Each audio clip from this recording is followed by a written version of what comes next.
সুপ্রিয় শিক্ষার্থী, আজকের অনলাইন ক্লাসে তোমাদেরকে স্বাগত জানাচ্ছি। নবম এবং দশম শ্রেণীর যে সকল শিক্ষার্থী রয়েছে তাদের জন্য খুব গুরুত্বপূর্ণ একটি কবিতা। সেই কবিতাটি হলো আহসান হাবিব রচিত আমি কোনো আগন্তুক নই। এই আমি কোনো আগন্তুক নই কবিতাটি তোমাদের জন্য খুবই ইম্পর্টেন্ট, কারণ এটা একটি দেশপ্রেম জাগরণমূলক কবিতা। এই কবিতার মধ্য দিয়ে আসলে মনুষ্যত্ব বোধের জাগরণ ঘটে, মানুষের মধ্যে মানবতাবাদের জাগরণ ঘটে এবং প্রকৃতি এবং দেশের মধ্যে যে নিবিড় সম্পর্ক রয়েছে, সুসম্পর্ক রয়েছে, সেই সম্পর্কে শিক্ষার্থীদের মনে বোধ জাগ্রত করে এই কবিতাটি। তো এই কবিতাটি যিনি লিখেছেন তিনি হলেন আমাদের সকলের প্রিয় কবি আহসান হাবিব। আমরা যাকে বলি যে যার মধ্যে রয়েছে এক ধরনের আশাবাদ, যার কবিতার মধ্যে রয়েছে অর্থাৎ ভবিষ্যতের ভাবনা, যার কবিতার মধ্যে রয়েছে যে সংকট থেকে জাগরণের আশা রয়েছে, সেই কবি আহসান হাবিব। তো আহসান হাবিব তিনি লিখেছেন আমি কোনো আগন্তুক নই কবিতাটি। এই কবিতাটি আমরা পড়ব। তো কবিতাটি পড়ার আগে এই কবিতার মধ্যে যে বিষয়গুলো এসেছে, অর্থাৎ আহসান হাবিব যে বিষয়গুলো এই কবিতার মধ্যে নিয়ে এসেছেন সেই বিষয়গুলো একটু জেনে নেই। আমরা এই কবিতা পাঠের মাধ্যমে বাংলাদেশের প্রকৃতি, পরিবেশ এবং গ্রামীণ জনপদের সঙ্গে মানুষের সম্পর্ক এবং দেশপ্রেমের পরিচয় তুলে ধরতে পারবো। তার মানে আমরা বুঝতে পারলাম যে এই কবিতার মধ্যে আসলে কোন কোন বিষয়গুলো উঠে এসেছে। তাহলে বাংলাদেশের প্রকৃতি, পরিবেশ উঠে এসেছে, গ্রামীণ জনপদের সঙ্গে মানুষের সম্পর্ক, অর্থাৎ গ্রামীণ যে জনপদ রয়েছে সেই জনপদের মানুষের সাথে কবির সম্পর্ক কি, সেই বিষয়গুলো জানবো এবং এর মধ্য দিয়ে কবি কি আসলে তার হৃদয়ে যে দেশপ্রেমের জাগরণ রয়েছে, বোধ রয়েছে, তার প্রকাশ করতে চান, সেই বিষয়গুলো আমরা জানবো। এখন কবি তার দেশপ্রেম প্রকাশ করতে গিয়ে যে অনুষঙ্গগুলো নিয়েছেন, তিনি একেবারে পল্লীর সাধারণ মানুষদেরকে তুলে এনেছেন, খেটে খাওয়া মানুষদেরকে তুলে এনেছেন, নিরন্ন মানুষদেরকে তুলে এনেছেন। আবার প্রকৃতির পরিবেশ, সেই পরিবেশের মধ্যে তিনি জ্যোৎস্না, সেই পরিবেশের মধ্যে তিনি কি কি বিষয়কে সাক্ষী মেনেছেন, কিসের কসম খেয়েছেন, অর্থাৎ আমি কোনো আগন্তুক নই বা অভ্যাগত নই, আমি এখানে কোনো অতিথি নই, নিমন্ত্রিত অতিথি নই, অর্থাৎ আমি যে এই জনপদেরই একজন সন্তান, এই জনপদের আলো বাতাসে বেড়ে ওঠা, সেই বিষয়টি প্রমাণ দিতে গিয়ে কবি আসলে কোন কোন বিষয়ের উপস্থাপনা করেছেন, প্রকৃতির কোন কোন অনুষঙ্গকে টেনে এনেছেন। তিনি একেবারে ধানের মঞ্জুরি থেকে শুরু করে বৃদ্ধ কদমালি, একেবারে জমিলার মার শূন্য থাকা ঘর, খোদার কসম, আল্লাহর কসম তিনি যে কেটেছেন, সেই বিষয়গুলো আমরা জানবো। তো জানার আগে আমরা একটু কবি পরিচিতি সম্পর্কে জেনে নেই। আহসান হাবিব আমরা জানি তিনি 2 জানুয়ারি 1917 সালে জন্মগ্রহণ করেন পিরোজপুর জেলার শঙ্করপাশা গ্রামে। তাহলে এই চৌম্বক তথ্যগুলো মনে রাখতে হবে, তিনি কোথায় জন্মগ্রহণ করেন, কোন জেলায় জন্মগ্রহণ করেন, কত সালে জন্মগ্রহণ করেন। তারপরে রয়েছে তিনি শিক্ষা জীবন, অর্থাৎ আইএ পাশ করেন বরিশালের ব্রজমোহন কলেজ থেকে তিনি আইএ পাশ করেন। এই বিষয়টা মনে রাখতে হবে যে তিনি কোথা থেকে, কোন তার শিক্ষাগত যোগ্যতা কি, তার পেশা কি ছিল, অর্থাৎ কর্মজীবনে তিনি সাংবাদিকতাকে পেশা হিসেবে গ্রহণ করেন। তোমাদের জন্য এটা খুব গুরুত্বপূর্ণ একটা অবজেক্টিভ আসে যে আহসান হাবিবের পেশা কি ছিল, সাংবাদিকতা। এবং আমরা এটাও জানি যে তিনি দৈনিক বাংলা পত্রিকার, অর্থাৎ আগে ছিল দৈনিক পাকিস্তান, সেই পাকিস্তান পত্রিকাটা পর আবার দৈনিক বাংলা পত্রিকা, স্বাধীনতা পরে দৈনিক বাংলা পত্রিকা হয়। সেই পত্রিকাটায় আমৃত্যু সাহিত্য সম্পাদক ছিলেন, অর্থাৎ মৃত্যুর পূর্ব পর্যন্ত সাহিত্য সম্পাদক হিসেবে কাজ করেন। তার যে সাহিত্য ভাবনা, অর্থাৎ কবি আহসান হাবিবের সাহিত্য ভাবনাটা কি ছিল, তার সাহিত্য ভাবনার যে বিশেষ রয়েছে তাহলে হচ্ছে গভীর জীবন বোধ এবং আশাবাদ। অর্থাৎ আমরা যদি তার আমি কোনো আগন্তুক নই এই কবিতাটাও আমরা পড়ে থাকি তাহলে দেখবো এই কবিতায় মানুষের যে গভীর জীবনবোধ, সেই জীবনবোধটা এসেছে। আমরা তার রাত্রি শেষ কাব্যগ্রন্থের অন্যান্য কবিতার কথা যদি বলি, সেই কবিতায় তিনি ভবিষ্যতের বীজ বপন করেছেন, বর্তমানের সংকটকে তুলে ধরেছেন এবং ভবিষ্যতে সেখান থেকে কিভাবে উত্তরণ হতে হয় এবং ভবিষ্যতে যে আমরা উত্তরণ করবই, অর্থাৎ এই যে সংকট, সেই সংকট কাটিয়ে আমাদের সামনে একটি নতুন ভোর, নতুন প্রত্যুষ জাগ্রত হবে, সেই গানটা তিনি তার কবিতার মধ্যে দিয়েছেন। আমরা সেই বিষয়গুলো দেখব। তাহলে আমরা বলতে পারি যে গভীর জীবন বোধ ও আশাবাদ তার কবিতাকে বিশিষ্ট ব্যঞ্জনা দান করেছে। তোমাদের অনেক সময় এক কথায় প্রশ্ন আসে যে কোন বিষয়টি আহসান হাবিব এর কবিতার মধ্যে বিশিষ্ট ব্যঞ্জনা দান করেছে, তাহলে আমরা অ্যান্সার করব গভীর জীবন বোধ ও আশাবাদ। আহসান হাবিবের প্রথম কাব্যগ্রন্থ, এটা অবজেক্টিভ আসে যে আহসান হাবিব রচিত প্রথম কাব্যগ্রন্থের নাম কি?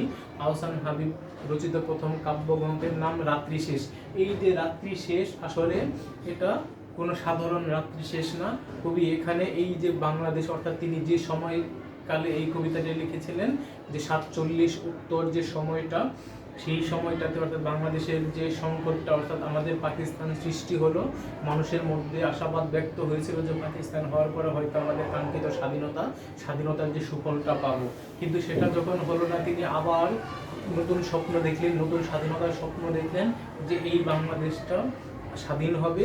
সেই স্বাধীনতায় এই যে আমাদের বিমুখপ্রান্তর অনুর্বর যে বাংলাদেশটা, যেখানে আমরা শোষিত, বঞ্চিত, নিপীড়িত হচ্ছি, এই শোষণ, বঞ্চনা, নিপীড়ন সাধারণ মানুষের জীবনে সুখ, দুঃখ, কষ্ট এগুলো লাঘব হয়ে যাবে। সেই জন্য তিনি রাত্রি হিসেবে সংকট আর শেষ হিসেবে রাত্রি শেষ মানে নতুন একটা ভোরের, নতুন একটা স্বপ্নের, নতুন একটা স্বাধীনতার কথা বলেছেন। তার অন্যান্য যে কাব্যগ্রন্থ রয়েছে, সেই কাব্যগ্রন্থগুলো আমি একটু ছন্দ করে লিখেছি। যে ছায়া হরিণ আশায় বসতি রেখে সারা দুপুর বসে রইল, সহজে মনে রাখার একটা টেকনিক।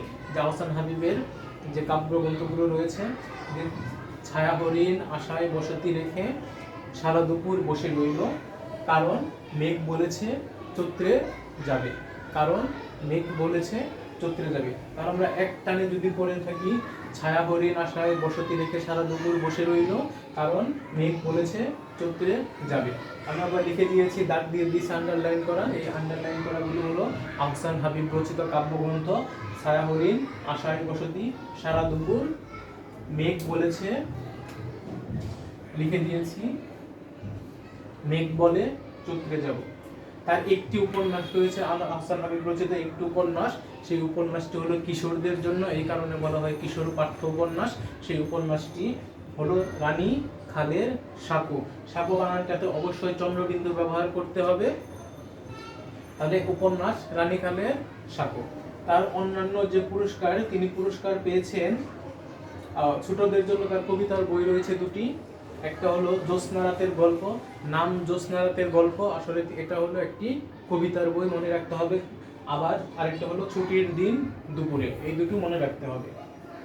পুরস্কার, তিনি বাংলা একাডেমি পুরস্কার পেয়েছেন, 21 পদক পেয়েছেন, আর সাহিত্য সম্পাদক ছিলেন দৈনিক বাংলা। অবজেক্টিভ আসে যে আহসান হাবিব কোন পত্রিকার সাহিত্য সম্পাদক ছিলেন? দৈনিক বাংলা পত্রিকার সাহিত্য সম্পাদক ছিলেন। পাঠের উদ্দেশ্য, এটা প্রথমে বলেছি, আবার বলি, আমি কোনো আগন্তুক নই। এই কবিতাটি পাঠের উদ্দেশ্য হলো বাংলাদেশের প্রকৃতি, পরিবেশ এবং গ্রামীণ জনপদের সঙ্গে মানুষের যে সম্পর্ক রয়েছে, সেই সম্পর্কের বিষয়টি এবং দেশপ্রেমের পরিচয় তুলে ধরা। এখন এই যে আমি কোনো আগন্তুক নই, অর্থাৎ কবি এই যে বাংলাদেশটা রয়েছে, গ্রামীণ রয়েছে, কবির যে প্রকৃতি পরিবেশ রয়েছে, সেই পরিবেশে কবি যে কোনো অভ্যাগত অতিথি নন, নিমন্ত্রিত অতিথি নন। এই যে অতিথি নন, এই বিষয়টা বোঝাতে গিয়ে কবি যে যে বিষয়গুলো উপস্থাপন করেছেন, প্রকৃতি, মানুষ, জনপদ, পরিবেশ, সেখানে নদী, সেখানে বিভিন্ন ধরনের বৃক্ষ, সেই বিষয়গুলো এনেছেন। আমি একটু প্রথমে কবিতায় যাওয়ার আগে আমরা সেই বিষয়গুলি নিয়ে নেই, অর্থাৎ চৌম্বক তথ্য যেগুলো বলা হয়, যেগুলো মনে রাখা অত্যন্ত গুরুত্বপূর্ণ। এই কবিতার মূল বিষয় তো আমরা প্রথমে পড়েছি যে জনজীবনের সঙ্গে প্রকৃতি এবং মানুষের যে গভীর সম্পর্ক, সেই বিষয়টা উঠে এসেছে। 2 নম্বরে উঠে এসেছে কবি এখানে সাক্ষী মেনেছেন কাকে? আকাশের তারাকে সাক্ষী মেনেছেন, জমিনের ফুল, বাঁশবাগান, তারপর জোনাকি, আছে জারুল জামরুল, এই যে অনুষঙ্গ, প্রকৃতির বিভিন্ন অনুষঙ্গ, এই অনুষঙ্গকে তিনি সাক্ষী মেনেছেন এবং তিনি আমি কোনো আগন্তুক নই বলেছেন, খোদার কসম খেয়ে প্রতিজ্ঞা করেছেন, বলেছেন যে এই দেশে তিনি কোনো আগন্তুক নন, অর্থাৎ যুগ যুগ ধরে বংশ পরম্পরায় তিনি বা তার বংশ পরম্পরা এই দেশে এইখানে সবকালে অবস্থান করছেন, সেই বিষয়টি উঠে এসেছে। এখানে স্বদেশের মানুষের প্রতি তার যে আন্তরিক মমত্ববোধ, সেই মমত্ববোধের বহিঃপ্রকাশ রয়েছে এই কবিতাটির মধ্যে, আমি কোনো আগন্তুক নই কবিতাটির মধ্যে। তারপরে রয়েছে এদেশের পাখি, কার্তিকের ধান নবান্ন উৎসব, তারপরে রয়েছে ধান খেতে যে ঘাসের উপরে যে শিশির, তার এই বিষয়গুলো এখানে রয়েছে। তারপরে রয়েছে, এবং এই কবিতায় কবি কৃষকের জীবন বোধটা তুলে এনেছেন, কৃষকের যে কৃষক লাঙল দিয়ে যে জমিতে ফসল ফলায় সেই দৃশ্যটাও তুলে এনেছেন। এখানে মাটির গন্ধ যে কবি সবসময় অনুভব করেন, সেই অনুভবের বিষয়টি এসেছে। এবং বাংলার গ্রামীণ জনপদের সঙ্গে যে কবির একেবারে আত্মিকভাবে বসবাস করছেন সেই বিষয়টি উঠে এসেছে। এবং শেষ পর্যন্ত তিনি বলেছেন, আমি এই যে উধাও নদী দেশটাকে তিনি নদীমাতৃক বাংলাদেশের কথা বলেছেন, এই নদীমাতৃক বাংলাদেশের একেবারে অস্থিমজ্জায় অবোধ বালক, অবোধ শিশু আমরা যাকে বলি, অর্থাৎ একেবারে নিষ্পাপ হয়ে তিনি এইখানে অবস্থান করছেন, এই দেশে অবস্থান করছেন, সেই বিষয়টি আমি কোনো আগন্তুক নই কবিতায় উঠে গেছে। তো আজকের ক্লাসে আমরা যে বিষয়টুকু উপস্থাপন করলাম সেই বিষয়টুকুর মধ্যে রয়েছে আমি কোনো আগন্তুক নই কবিতা, কবি পরিচিতি, কবিতার মধ্যে যে বিষয়গুলো উঠে এসেছে সেই বিষয়গুলি আমরা একটু উপস্থাপন করলাম। তো আগামী যে ক্লাসটা আমরা করব সেই ক্লাসের মধ্যে আমরা এই কবিতার প্রত্যেকটা যে লাইন রয়েছে সেই লাইনগুলোর ব্যাখ্যা দেওয়ার চেষ্টা করব এবং অনুধাবন প্রশ্নগুলো যা রয়েছে সেই অনুধাবন প্রশ্নগুলো দাগিয়ে দেব, ব্যাখ্যা করে দেব এবং এখান থেকে সৃজনশীল প্রশ্নগুলো কোন ধরনের উদ্দীপক হতে পারে, কোন ধরনের উদ্দীপক দিয়ে প্রশ্ন হয় সেইগুলো আমরা বলে দেবো, জ্ঞানমূলক প্রশ্নগুলো কিভাবে হয় সেই বিষয়গুলো পরবর্তী ক্লাসে থাকবে। তো আজকের ক্লাস এ পর্যন্তই। ধন্যবাদ সকলকে।